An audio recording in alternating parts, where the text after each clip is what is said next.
Hi, everyone. Thanks so much for having me here. My name is Hannah Wuerfel, and I'm the Habitat Restoration Coordinator with Think Wild here in Central Oregon. Tonight, I'm going to talk about how our neighborhoods, yards, and shared spaces can help rebuild habitat.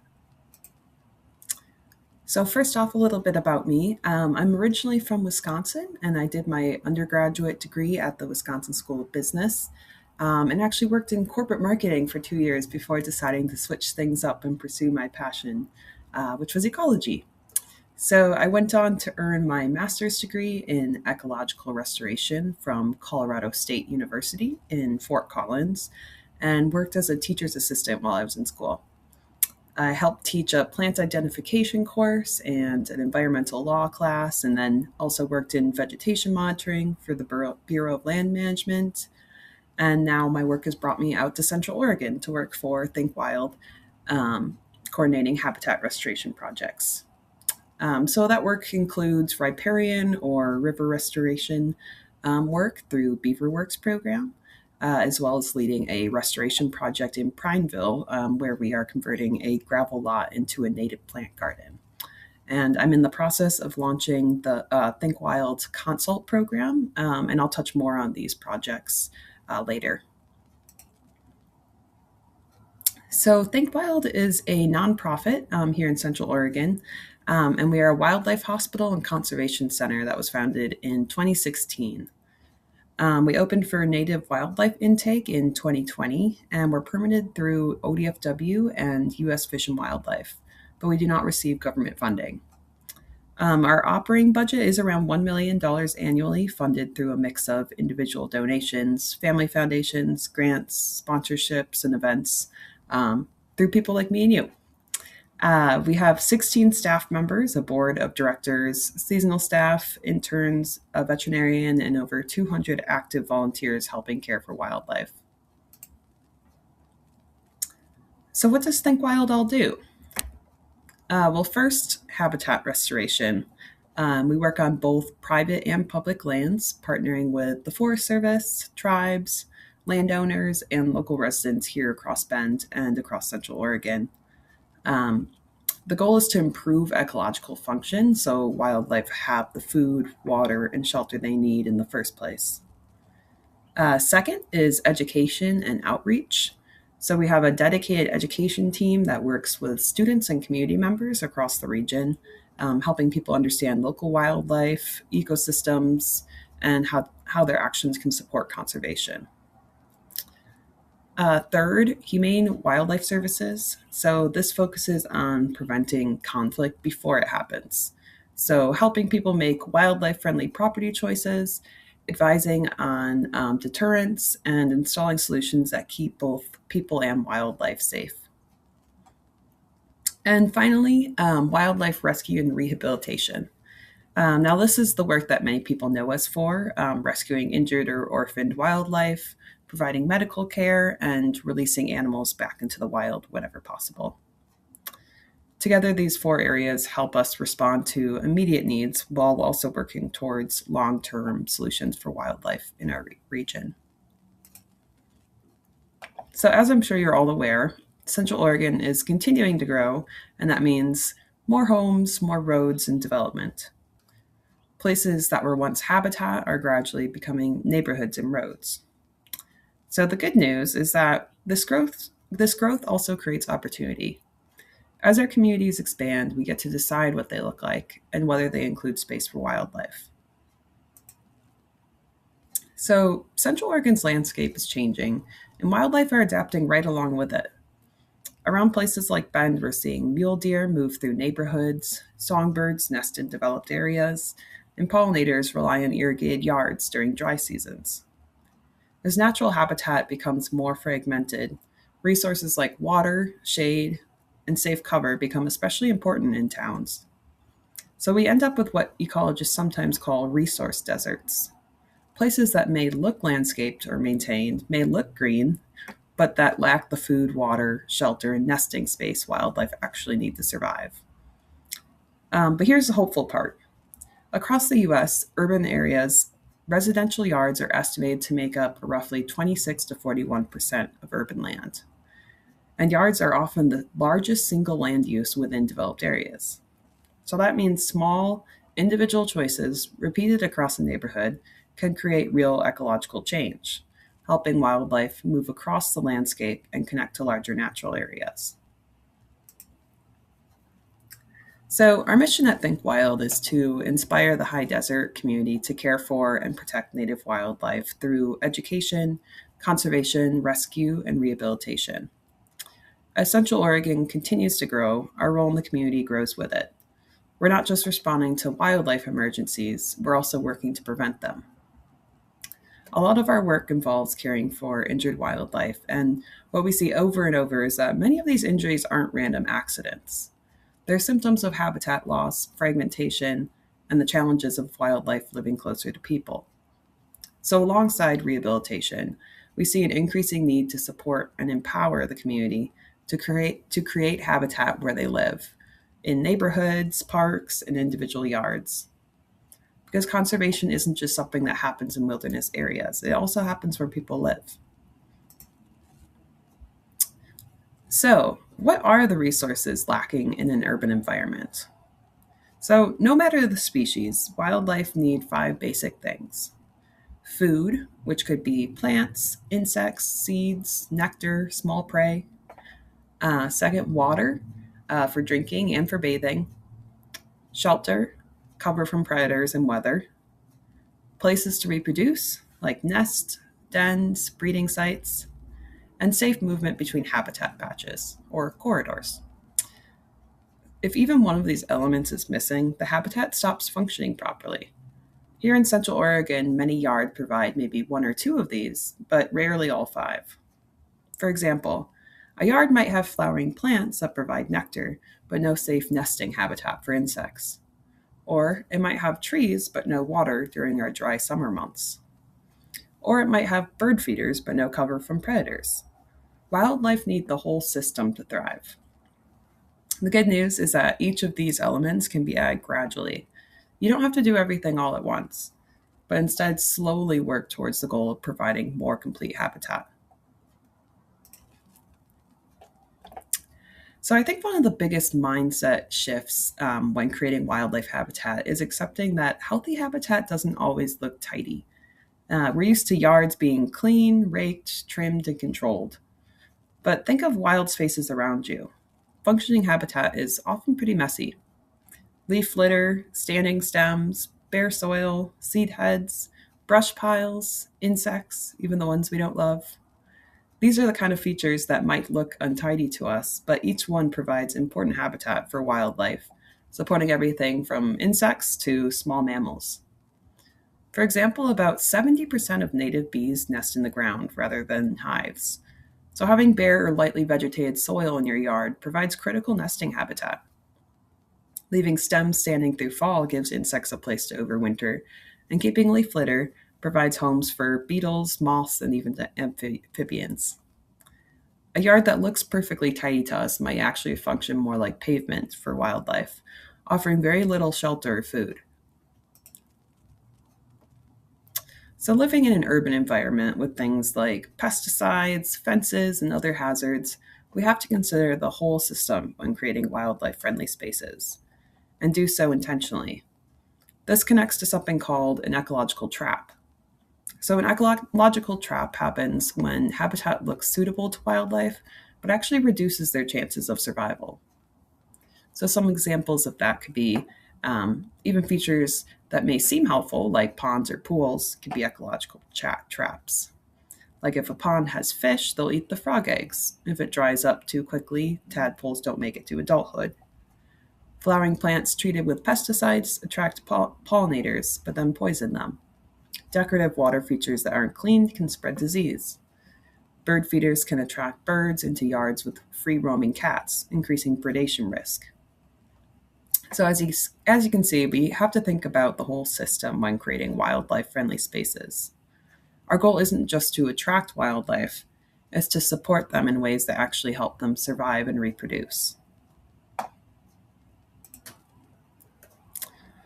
So, how do we actually create intentional habitat in practice? What does it look like when we move beyond just messy spaces to supporting wildlife in a meaningful way? One key step is setting clear goals. What does your yard have capacity to support? Pollinators, songbirds, or even amphibians? If you look at this table, you can see examples of goals and generalized strategies. For instance, to increase pollinators, you plant native flowers that bloom across the season, leave bare soil for ground nesting bees, and provide host plants for caterpillars. To support songbirds, you plant trees and shrubs that produce lots of insect food, keep cats indoors, and provide water. For amphibians, adding fish free ponds with nearby terrestrial cover creates both breeding and sheltering habitat. So, if you're kind of noticing a pattern here, each goal ties directly to one or more of the five core needs of wildlife: food, water, shelter, reproduction, and safe movement. Another important point is to make changes gradually. You don't need to start everything at once. Just start with a few targeted actions like adding a native plant patch or a brush pile, and then build from there. This way, you can learn what works in your space without feeling overwhelmed. And lastly, keep the whole system in mind. Every choice, from what plants you include to how you manage water to where you place brush piles, affects wildlife in multiple ways. Intentional habitat isn't just about attracting animals, it's about giving them what they need to survive and thrive. So, as you scan this table, think about which goals resonate most with your space and what small steps you could take this season to start creating that habitat. So, once we start thinking about habitat intentionally, setting goals, supporting the five core needs, and making gradual changes, the next step is figuring out what that looks like in a real yard. Because every space is different: soil, sunlight, irrigation, existing plants, pets, and neighborhood context all shape what's possible. That's part of why we developed the Wildlife Habitat Consult program.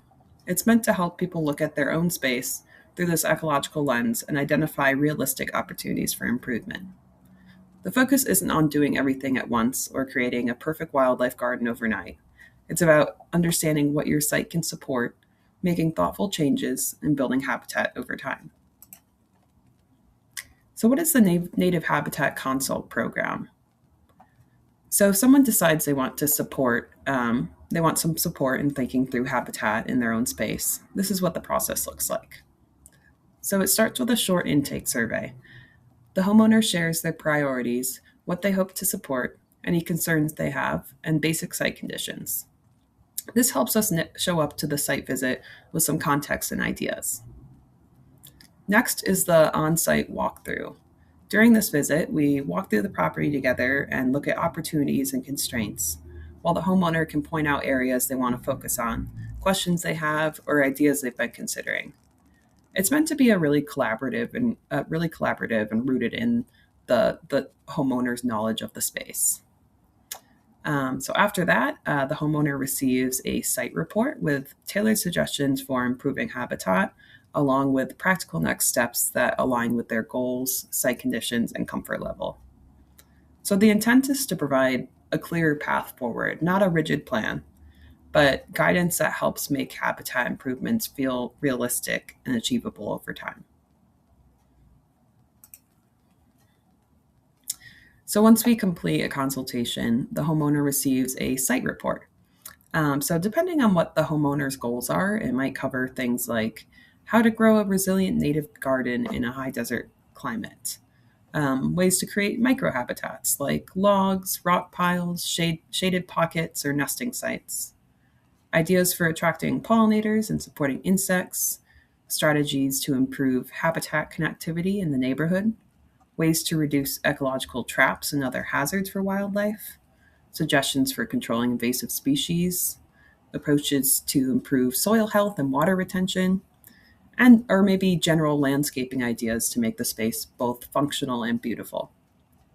So the idea is to give practical, actionable steps that help wildlife thrive while also prioritizing the homeowner's vision for the space. I also want to mention that this program is still in the pilot phase, so we're very much learning as we go and figuring out what works best. Because of that, we're really open to feedback from folks who participate. We were able to get some funding to support this phase, so we're offering free consultations this spring through May 1st. I can put this slide back up at the end. But if it sounds interesting for your yard or for someone you know, I'd love to come take a look and brainstorm with you.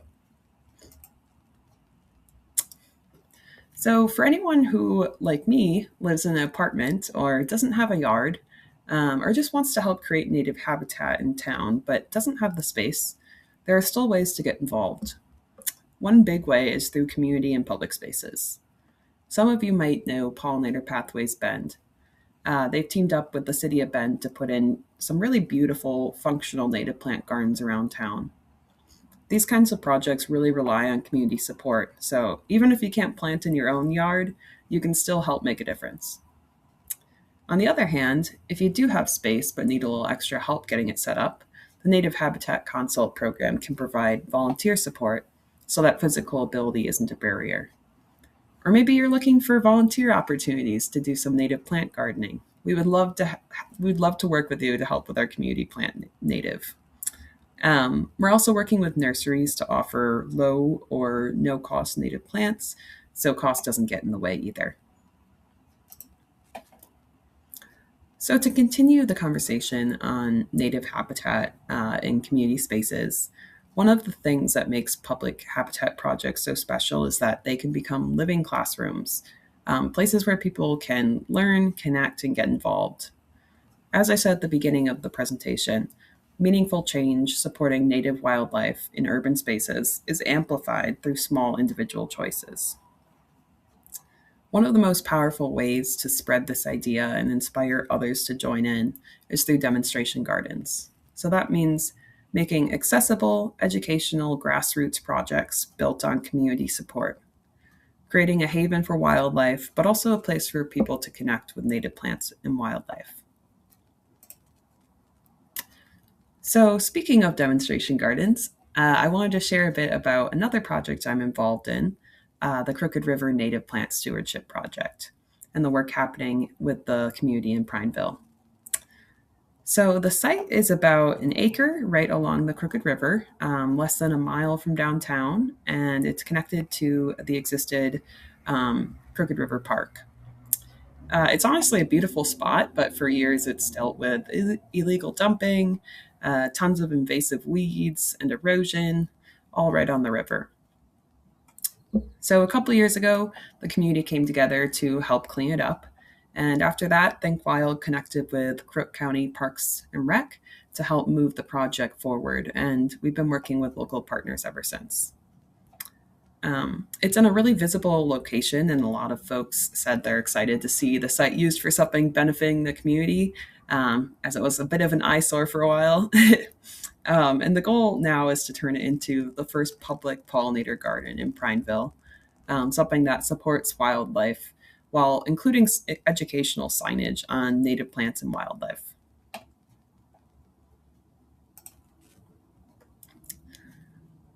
So you might be asking yourself, what does the restoration process actually look like for a project like this? Converting a gravel lot into a native plant garden is no small feat, I've learned. Years of dumping, invasive weeds, and heavy vehicle use had left the site and soil with very little ecological value. So the first step was dealing with the invasive species. Before restoration, the site was overrun with plants like poison hemlock, spotted knapweed, summer cypress, and cheatgrass. These weeds are tough because they're aggressive and can outcompete native plants for water, sunlight, and nutrients. On the other hand, native plants are adapted to the local environment and provide food, shelter, and nesting habitat for pollinators and other wildlife. Plus, they can help stabilize the soil. So since our goal is pollinator habitat, we avoided using chemical treatments. We didn't want to harm any beneficial insects. So hand pulling weeds helps in some spots, but it's slow and not always effective across a site this big. So instead, we went with solarization and occultation. So solarization is a chemical-free, sun-powered method of weed suppression that also treats seed banks using clear UV plastic. And basically, it allows for UV penetration, effectively heating up the soil and baking any weeds and invasive seeds that are deep within the soil. Um, Occultation involves covering the soil with a light blocking tarp to starve the weeds of sunlight. So, for this, we used upcycled billboards to cover parts of the site. So, thanks to some donations from BTL Liners and Meadow Outdoor Advertising and Carlson Sign, we were able to tarp the large area using greenhouse plastic and upcycled billboards over the summer. Meanwhile, students and volunteers helped hand pull weeds in spots that we couldn't tarp. This extra work helped stop opportunistic weeds from sneaking back in and outcompeting our newly planted natives. It's a big effort, but these steps give the site a fighting chance to outcompete the hardy invasives in our region. So, restoring soil health is one of the first critical steps, creating a plantable garden where natives can grow. So, at this site, years of use as a roadside pull off left the soil heavily compacted, and there was also a thick layer of gravel on top used to level the ground and stabilize it for vehicles. So both of these make it tough for native plants to get a foothold. Repeated vehicle use compresses the soil, reducing space for water and air, which makes it hard for roots to grow. The gravel layer also blocks water and nutrients and can trap heat, which stresses young plants and favors tough invasive species over more sensitive natives. So to fix this, before starting the invasive work, we cleared off the gravel. Then, after solarization, we broke up the compacted soil using heavy machinery. So we used a trencher to cut into the soil and a rototiller to level and loosen it. So at first, we started off using a rototiller, but the soil was actually too compact. The tiller was practically bouncing off of the ground. So to give you an idea of how compact the soil was, we were using a pickaxe at one point to dig into the soil. So the soil type there, a silt loam, due to its small particle size and pore space, tends to compact tightly under pressure, almost solidly. So the only machinery we were able to get through the soil was the trencher. So we basically scored the site with the trencher and then rototilled it up to fluff it up. So once the soil was aerated and the weeds removed, it was time to start planting some deep-rooted native grasses.